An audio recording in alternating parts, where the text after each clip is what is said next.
herself, quote, "But also, why did I have that dress in the first place? Some black women won't wear animal prints because they think or fear that the prints will reinforce negative stereotypes. But then I ask, negative stereotypes for whom? That's giving those crazy white people a lot of power if I choose what to wear or not based on how they might respond or understand me. I have a zebra print dress because I like it, because I think the print is daring or inventive, because the pattern is both spare and dynamic. I don't need to wear it. I want to, because I like how it looks. It's not the only look I like, but I get to have everything." Having everything isn't a concept to which I generally subscribe, yet I do envy Gabrielle and other black women like her who dare to self-direct and self-define without regard for the dangers I see lurking around every corner. When I catch myself wanting to safely contain my friend's voluptuous body, I recall Audre Lorde's admonition, "Your silence will not protect you." As a writer, I would resist any efforts to censor me, and I'm learning that my impulse to hide my friend's body is a way of not confronting the power of the visual as a mode of self-expression. Denying this power will not protect her. Avoiding it will not protect me. And yet, when Gabrielle insists that I show an image of Saartjie Baartman for this presentation, I refuse. "Why not?" asked Gabrielle. "You show her image in your classroom. Why not in a museum, at a conference filled with feminists?" To these reasonable questions, I make no reply. For me, there is more power to be had from what I choose to conceal rather than reveal. One of Gabrielle's recent performances in Mexico City was called "In and Out of Place." To celebrate the inauguration of President Obama, she stood on a busy street corner wearing a strapless, flame-colored gown and sang the Negro National Anthem and "Say It Loud, I'm Black and I'm Proud," accompanied by 7 mariachis. Gabrielle's performances disrupt everyday routines and upset people's expectations. She embraces the confused conversations that may follow and is undeterred by the possibility that her actions or appearance might confirm or compound racist, sexist ideas about African American women. I too feel in this particular moment that I am in and out of place. I have no background in fine arts or art history, yet I am a black feminist with something to say about the art of Mickalene Thomas, which in this museum hangs just outside the Sackler Center for Feminist Art. I am here despite the fact that there are 2 competing events happening on this day. A few blocks away at Medgar Evers College, the National Black Writers Conference is paying tribute to the late Octavia Butler. At Brooklyn College, Angela Davis and other leading scholars are gathered to celebrate black women and the radical tradition. As a black feminist, I know all about divided loyalties, but I hope that I can bring into this space some of the issues sure to be discussed at those other venues. I first saw Mickalene Thomas's work as I was heading towards the new feminist wing. The exhibit 21, Selections of Contemporary Art, was still being installed, and so a large piece of canvas had been draped across the room, leaving exposed only the head of the black woman featured in Thomas's large portrait. Arrested by the woman's serene brown face, framed by a soft black cloud of hair, I paused and made a mental note. That's for me. Later, I would return again and again to stand mesmerized before the glittering, reclining nude. The 9 by 12-foot portrait dominates the space and commands immediate attention as soon as one emerges from the period rooms of the Decorative Arts Gallery. Unabashed, this black woman appears totally at ease. The model was Thomas's girlfriend at the time, and perhaps this explains her relaxed pose and the respectful, almost caring way in which she's represented. Thomas invests her black female subject with a calm, self-assured eroticism. There is none of the frenetic gyrating that so often accompanies hypersexualized images of black women today. Determined to share my exciting discovery, I brought my students to the museum and listened with satisfaction to their murmurs of awe and admiration. I showed them a small reproduction of La Grande Odalisque. They noted the similar pose, the languid nonchalance of the 2 women, and the rich fabrics and jeweled accessories surrounding their naked bodies.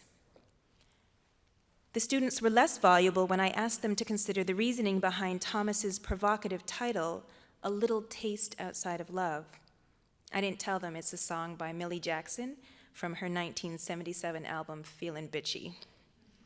Yet overall, I left the museum that day confident that I had achieved something important by sharing Thomas's work with these feminist cultural critics in training. When I later read their art reviews, however, I found reason to question my achievement. For some of my students, Thomas had ruined a perfectly good portrait by deliberately invoking the exotic primitive with her leopard, tiger, and zebra print panels. Though some read defiance in the model's direct gaze, others felt her power was diminished by the title's implication of her availability for sex only and not for love. Most appreciated the illuminating effect of Thomas's application of rhinestones, but some students felt such bling reduced the Black woman to the level of a mundane commercial object, a watch or shoe, made into a pseudo-luxury item for consumption. One student in particular expressed her frustration that the artist had not provided an explanation of her work. Despite taking several courses with me, she was tentative in her critique, unsure of her own ideas, and deeply troubled by Thomas's decision to frame the Black female body in a way that seemed to confirm rather than counter stereotypes about Black women's sexuality. When I shared 2 of the reviews with Micheline Thomas, we met a month before at a print show, she responded by saying she found them highly inspirational, and then added, "I still have a lot of work to do." "So do I told her. What didn't I teach my students that might have helped them to interpret Thomas's work with less apprehension? Am I to blame for passing on my own anxiety around the display of Black women's bodies? For me, Thomas's portrait plays with time. Her model's bejeweled body harkens back to the Jazz Age, and the use of rhinestones immediately brought to my mind the blues women of the 20s and 30s. In their promotional photos and on stage, performers like Ma Rainey and Bessie Smith dazzled audiences with their beaded gowns, elaborate headdresses, exotic feather fans, and ropes of pearls. For the average Black woman who likely worked long days for low pay as a domestic in a white household, the blues women were a vision of glamour, luxury, and opulence, ordinarily reserved for wealthy white women. With their booming voices, no-nonsense attitudes, and daring lyrics, blues women claimed the titles and trappings of the rich, but discarded their elitist pretensions in favor of raw disclosures about love, life, and loss. Angela Davis calls blues women pre-feminist, and suggests that their music, quote, was a space in which the coercions of bourgeois notions of sexual purity and true womanhood were absent, end quote. Alongside the blues women, however, plumage and sparkling jewels were also embraced by performers like Josephine Baker, who served up fantasies of the exotic primitive to French audiences of the same era. Jacqueline Bobo explains that the myth of the exotic primitive relies upon these characteristics, quote, Black people are naturally childlike, thus they adjust easily to the most unsatisfactory social conditions, which they accept readily and even happily. Black people are oversexed, carnal sensualists dominated by violent passions, and Black people are savages taken from a culture relatively low on the scale of human civilization. Wearing very little besides feathers and fruit, Baker danced at the Folies Bergère in an erotic manner that confirmed ideas of the hypersexuality of African women who, 100 years after the death of Saartjie Baartman, still figured as a distortion in the minds of many whites. Baker's danse sauvage was not based on her knowledge of African dance, but as Brett Berliner explains, quote, exoticism is escapist. It is less about reality than about ideals and fantasies. Integral to exoticism is ethno-eroticism, the state of sexual arousal and desire for a specific people solely because of their racial or ethnic identity, end quote. Authors of a recent study of Josephine Baker suggest that Baker, quote, responded to and modified her own images. She expanded and exploded these stereotypical images through recordings, film, photography, and fashion, end quote. Baker embraced and manipulated various types available to her at the time, and perhaps by doing so, also managed to have everything. Josephine Baker went on to become an icon in France. She was admired for her beauty, talent, and philanthropy, and was decorated for her participation in the resistance of World War II. Yet in 2006, When contemporary performer Beyoncé paid tribute to LeBaker, she went straight for the bananas. Cultural critic Bell Hooks contends that, quote, popular culture provides countless examples of Black female appropriation and exploitation of negative stereotypes to either assert control over the representation or at least reap the benefits of it, end quote. I'm not sure Beyoncé understood or even considered the implications of donning a skirt made of bananas. She dances provocatively in nearly every ensemble, so perhaps for her the connection to exotic primitivism was unclear or irrelevant. And what did the banana skirt signify to the mostly white audience at the Fashion Rocks event?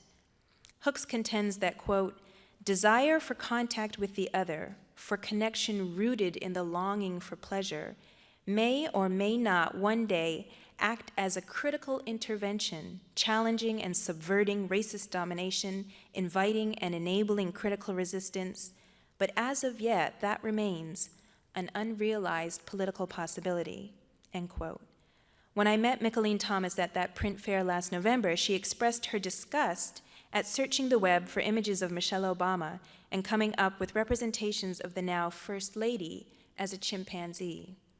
The recent New York Post cartoon depicting President Obama as a bullet-ridden, rampaging chimp confirms the persistence of the racist association of Black people with savage, unevolved beasts. So how do we understand Thomas's use of animal prints in her work? Is she asserting control over exoticism and its attendant hypersexuality, or is she reaping the benefits? Is it possible to do both?